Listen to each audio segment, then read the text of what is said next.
خبر شامل کریں اور آپ کو بتائیں کہ طالبان رجیم افغانستان میں آزادی صحافت پر وار۔ اگست 2021 میں طالبان کے اقتدار سنبھالنے کے بعد سے افغان میڈیا کو بے انتہا پابندیوں اور مشکلات کا سامنا کرنا پڑا۔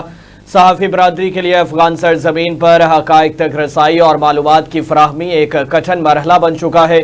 صحافت افغان سرزمین پر ایک مذاق بن کر رہ گئی ہے، جبکہ شعبہ صحافت افغانستان میں ایک چیلنج کی صورت اختیار کر چکا ہے۔ افغانستان میں طالبان حکومت کی جانب سے صحافتی تقاضوں کو پامال کیا جا رہا ہے۔ طالبان کی جانب سے افغانستان کی عوام پر اپنے ظلم و بربریت کے خلاف بولنے والے کئی صحافیوں کو گرفتار کر لیا گیا۔ طالبان کے برسر اقتدار آنے کے بعد سے UNHCR کے تحت کام کرنے والے 2 غیر ملکی صحافیوں کو حراست میں لے لیا گیا۔ صحافیوں کو طالبان قیادت پر تنقیدی مواد شائع کرنے کی صورت میں گرفتار اور لائسنس منسوخی کی دھمکیاں۔